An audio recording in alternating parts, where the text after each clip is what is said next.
পৃথিবীতে এমন একটি নদী রয়েছে যার উপর দিয়ে কোনো প্রাণী গেলেই সেটি পাথর হয়ে যায়। গোল বলের মতো আলোকিত একটি প্রাকৃতিক জিনিস যে কোনো সময় আপনার কাছে চলে আসতে পারে।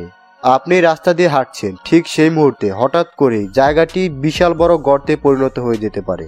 রহস্যময় এই পৃথিবীতে অনেক রহস্যময় ঘটনা রয়েছে যার ব্যাখ্যা বিজ্ঞানীদের কাছেও নেই। প্রাকৃতিক এই ঘটনাগুলো যে কোনো মানুষকে চমকে দিবে। আজকের এই ভিডিওতে রহস্যময় কিছু প্রাকৃতিক ফেনোমেন দেখাবো যেগুলো স্বচক্ষে না দেখলে আপনি কখনোই বিশ্বাস করতেন না। আর ভিডিও শেষের দিকে এমন একটি প্রাকৃতিক ফেনোমেনকে দেখানো হয়েছে যেটি দেখার পর আপনি নিঃসন্দেহে অবাক হতে চলেছেন। তাই সবকিছু জানতে চাইলে শেষ পর্যন্ত দেখতে থাকুন। আর হ্যাঁ বন্ধুরা, এই ইনফরমেশনগুলো কালেক্ট করতে এবং ভিডিওটি মেক করতে আমাদের অনেক মেহনত করতে হয়, তাই অবশ্যই একটি লাইক করে আমাদের উৎসাহিত করবে। চলুন শুরু করা যাক। শুরু করার পূর্বে আমাদের চ্যানেলটি সাবস্ক্রাইব করার পর বেল আইকনে ক্লিক করে অল বাটনে ক্লিক করে রাখুন, যাতে করে আমাদের নতুন নতুন ভিডিওগুলো আপনি সবার আগে পেয়ে যান। ব্লব জেলি রেইন। 1994 সালের 7 আগস্ট ওয়াশিংটনে সকাল 3টায় অদ্ভুত রকমের বৃষ্টি হয়েছিল। তবে অন্যান্য বৃষ্টির মতো এই বৃষ্টিতে পানি নয়, বরং জেলি কিংবা জেলাটিনের মতো এক প্রকার দ্রব্য আকাশ থেকে পড়েছিল। এগুলো একেবারেই স্বচ্ছ। সেখানকার বিভিন্ন এলাকায় 7 বার এই বৃষ্টি হয়েছে। এগুলো মাটিতে পড়ার পর আপনা আপনি মাটির সাথে মিশে গিয়েছিল। তবে এই জিনিসগুলোকে যারা স্পর্শ করেছিল তারা তীব্র জ্বর এবং শ্বাসকষ্টে ভুগছিল, আর তাদের সুস্থ হতে কয়েক মাস সময় লেগে গিয়েছিল। এছাড়াও অনেক কুকুর বিড়াল সহ কয়েকটি প্রাণী এই বৃষ্টির কারণে মারা গিয়েছিল। বিজ্ঞানীদের মতে তারা পরীক্ষা করে পেয়েছে মানুষের শরীরে যেমন হোয়াইট ব্লাড সেল থাকে, এর ভেতরেও তার উপস্থিতি ছিল। এছাড়াও এমন দুটি ব্যাকটেরিয়া ছিল যা মানুষদেরকে সাথে সাথে বিভিন্ন রোগে আক্রান্ত করতে পারে। তবে আশ্চর্যের বিষয় হলো কিছুদিন পর বিজ্ঞানীরা যেগুলো স্যাম্পল হিসেবে নিয়েছিল সেগুলো লকার থেকে গায়েব হয়ে গিয়েছিল। এটি কেন হয়েছে তা এখন পর্যন্ত জানা যায়নি। বল লাইটিং। এটি এমন একটি রহস্যময় একটি ফেনোমেন যা নিজের চোখে না দেখলে কখনোই বিশ্বাস হবে না। পৃথিবীর বিভিন্ন জায়গায় এই দৃশ্যটি দেখা যায়। এগুলো একই জায়গাতে অনেক সময় দেখা যেতে পারে। অনেক সময় এগুলোকে মাটিতে দেখা যায়, আবার অনেক সময় এগুলোকে আকাশে দেখা যায়। এগুলো বেশিরভাগ সময় 5 থেকে 10 সেকেন্ড স্থায়ী থাকে, এরপর হঠাৎ করেই গায়েব হয়ে যায়। যেখানে বৃষ্টি হয় কিংবা বিদ্যুৎ চমকায় সেখানে এমন বল লাইটিং দেখা যায়। বিজ্ঞানীদের মতে এই বল আর্থের ম্যাগনেটিক ফিল্ড এবং লাইফ সিস্টেমের কারণে সৃষ্টি হয়। তবে প্রশ্ন হলো এগুলো আকাশ থেকে একটি বলের আকৃতিতে কিভাবে মাটিতে ফিরে আসে আর সেখানে চলাফেরা করে। তবে এর কোনো উত্তর বিজ্ঞানীদের কাছে নেই। যখন এই ভিডিওটি ইন্টারনেটে ভাইরাল হয়েছিল তখন সকলেই ভেবেছিল এটি একটি ফেক ভিডিও। তবে বিজ্ঞানীরা জানিয়েছে এটি রিয়েল, কিন্তু এর সঠিক কারণ এখন পর্যন্ত জানা যায়নি। লরিগান ডেড হ্যারিগ্যান্স। 2012 সালে নর্থ এশিয়াতে নর্থলিয়ের সমুদ্রের তীরে 20 টনের চেয়েও বেশি মাছকে মৃত অবস্থায় পাওয়া গিয়েছিল, আর এক রাতের মধ্যে সেগুলো গায়েব হয়ে গিয়েছিল। এই রহস্যময় ঘটনাটি কেন ঘটেছিল তা এখন পর্যন্ত উন্মোচিত হয়নি। তবে বিজ্ঞানীরা এই পর্যন্ত এর অনেকগুলো সম্ভাবনা তুলে ধরেছে, কিন্তু তার মধ্যে কোনোটাই উপযুক্ত বলে মনে হয়নি। 2009 সালে রিলিজ হওয়া একটি মুভিতে বলা হয়েছিল 2012 সালে পৃথিবী ধ্বংস হয়ে যাবে। আর ঠিক 2012 সালেই এমন একটি ঘটনা দেখে পুরো বিশ্ববাসী চমকে গিয়েছিল। তারা ভয়ে আঁতকে উঠেছিল। অনেকেই ভেবেছিল 2012 সালেই পৃথিবী ধ্বংস হয়ে যাবে। কিছু বিজ্ঞানীদের মতে সমুদ্রের তুফানের কারণে এই মাছগুলো সমুদ্রের তীরে চলে এসেছে। আবার কেউ মনে করছে কোনো শিকারী মাছ এদের পিছু করছে, ফলে এগুলো সমুদ্রের তীরে এসে মারা গিয়েছে। আবার অনেকেই মনে করছে হয়তো কোনো রোগের কারণে এমনটা হয়েছে। তবে এখন পর্যন্ত প্রমাণ সহ উপযুক্ত কোনো জবাব পাওয়া যায়নি। টাবলিটস কাবার ভিক্টরভিল। 2018 সালের এপ্রিল মাসে ভিক্টরভিলের একটি শহরে এই অদ্ভুত জিনিসগুলো দিয়ে ভরে গিয়েছিল। এই জিনিসগুলো পুরো শহরটাকে নিজের দখলে নিয়েছিল।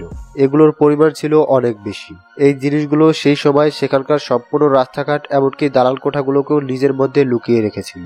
পরবর্তীতে সরকারি ওয়ার্কাররা এবং এলাকাবাসীরা মিলে সেগুলো ধীরে ধীরে পরিষ্কার করেছিল। সাধারণ মানুষ প্রথমে বুঝতেই পারেনি এগুলো কেন হয়েছে, কিন্তু পরবর্তীতে বিজ্ঞানীরা জানায় এগুলো এখানে পৌঁছানোর মূল কারণ ছিল সাউথ ক্যালিফোর্নিয়াতে হওয়া তুফান। ক্যালিফোর্নিয়ার মরুভূমিতে উৎপন্ন এই গাছগুলোর জীবন যখন শেষ হয়ে যায় তখন সেগুলো দুর্বল হয়ে যায়। এরপর তীব্র বাতাসের কারণে সেগুলো গাছ থেকে ভেঙে এক জায়গা থেকে অন্য জায়গায় চলে যায়। এগুলো গোলাকৃতির হওয়ার ফলে ঘুরতে ঘুরতে খুব সহজেই এক জায়গা থেকে অন্য জায়গায় চলে যায়। এক্ষেত্রে বাতাস যেই দিকে বয়ে চলে এরাও সেই দিকেই যেতে থাকে, তাই অনেক সময় এগুলো শহরেও পৌঁছে যায়। আর এভাবেই এগুলো পুরো শহর দখল করে ফেলেছিল। C foam. সমুদ্রে ফোম তৈরি হওয়াটা একটি প্রাকৃতিক ফেনোমেন। এগুলো মূলত সমুদ্রের মধ্যে মারা যাওয়া মৃত প্রাণীদের প্রোটিন, সমুদ্রের লবণ এবং সমুদ্রে থাকা কেমিক্যালের কারণে তৈরি হয়। সমুদ্রের ঢেউ এবং বাতাসের কারণে এগুলো সমুদ্রের তীরে জমা হতে থাকে। তবে অনেক ভারী তুফানের কারণে এগুলো উড়ে আশেপাশের এলাকাতেও ছড়িয়ে পড়তে পারে। এর ফলে পুরো শহরবাসী বিভিন্ন সমস্যার সম্মুখীন হতে পারে, যা অস্ট্রেলিয়া এবং স্পেনে হয়েছে, যা ভিডিওতে দেখতেই পাচ্ছেন। এখানে দেখতে পাচ্ছেন সি ফর্মের কারণে রাস্তাঘাট কিভাবে আটকে গিয়েছে, এমনকি গাড়িগুলো অর্ধেকের মধ্যে ডুবে আছে। এগুলো মানুষের জন্য ক্ষতিকর, কারণ এর মধ্যে বিষাক্ত কেমিক্যাল রয়েছে। এগুলো শুধু মানুষ নয়, পশু পাখিদের জন্য ক্ষতিকর। Giant cracks. পৃথিবীর বিভিন্ন জায়গায় মাটি ফেটে যাওয়ার মতো ভয়াবহ ঘটনা ঘটেছে।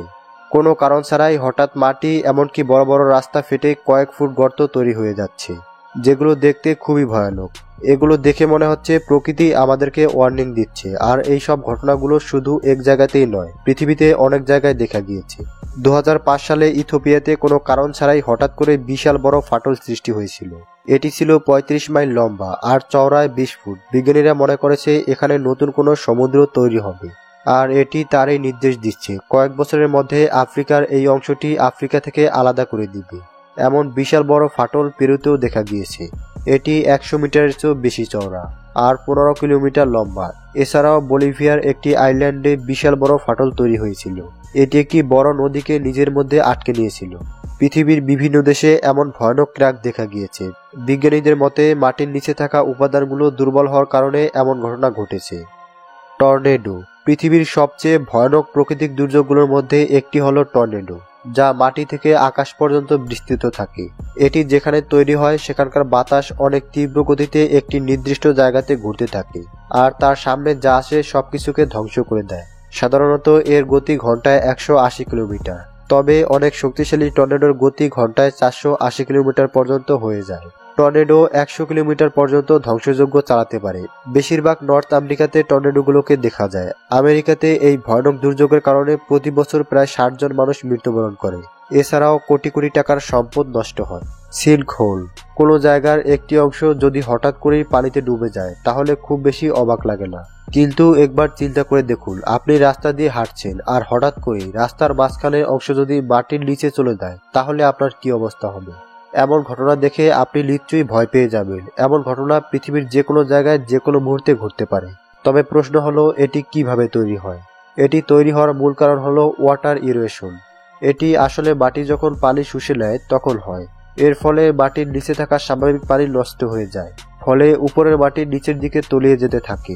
তাই মাটির নিচে বড় গর্ত তৈরি হয়, আর উপরে যখন অনেক ভারী কিছু আসে তখন এটি নিচে পড়ে যায়, আর এমন ভয়ানক গর্ত তৈরি হয়। 2010 সালে গুয়াটেমালা শহরে 65 ফুট চওড়া এবং প্রায় 100 ফুট গভীর একটি ভয়ানক সিঙ্কহোল তৈরি হয়েছিল।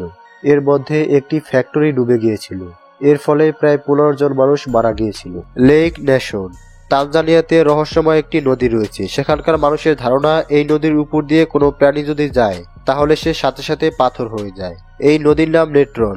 এর আশেপাশে আপনি অনেক স্ট্যাচু দেখতে পাবেন। এগুলো মৃত্যুর পর স্ট্যাচু হয়ে গেছে।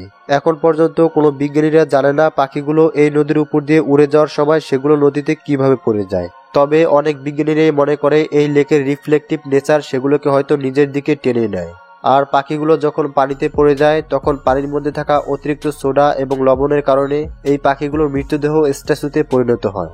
Fish rain. আপনি হয়তো আকাশ থেকে মাছ পড়ার মতো রহস্যময় খবরটি শুনেছেন কিংবা দেখেছেন, কিন্তু এখন যে জায়গাটি সম্পর্কে বলবো সেখানে একবার কিংবা দুইবার নয়, সেখানে প্রতি বছর নির্দিষ্ট সময়ে মাছের বৃষ্টি হয়। 100 বছরেরও বেশি সময় ধরে এখানে মাছের বৃষ্টি হচ্ছে। এই জায়গাটি মেক্সিকোর পাশে থাকা ইন্ডারসন নামক জায়গাতে অবস্থিত। এখানে বছরে একবার হলেও মাছের বৃষ্টি হয়। তবে এর পেছনে ইতিহাস রয়েছে, আর ইতিহাস অনুযায়ী 18 শতাব্দীতে এখানকার মানুষ ক্ষুধায় অনেক কষ্ট করেছিল। অনেকে ক্ষুধার জ্বালা সহ্য করতে না পেরে মারা গিয়েছিল। এরপর এখানে একজন সন্ন্যাসী এসেছিল, আর সে সকলের কষ্ট নিবারণের জন্য টানা 3 দিন তাদের জন্য ধ্যানে বসেছিল। এরপর সেখানে মাছের বৃষ্টি হয়েছিল। এরপর থেকেই প্রতি বছর এখানে মাছের বৃষ্টি হয়। তবে এক্ষেত্রে বিজ্ঞানীরা মনে করে সমুদ্রে উৎপন্ন টর্নেডোর কারণেই এমনটি হয়। তারা মনে করে সমুদ্রে তৈরি হওয়া টর্নেডো সমুদ্রের মধ্যে থাকা মাছগুলোকেও নিজের দিকে নিয়ে যায়, এরপরে সেগুলো এই জায়গাটিতে পড়ে। তবে প্রশ্ন হলো সমুদ্র থেকে প্রায় 200 কিলোমিটার দূরে অবস্থিত হন্ডুরাসে কিভাবে প্রতি বছর এমন মাছের বৃষ্টি হয়।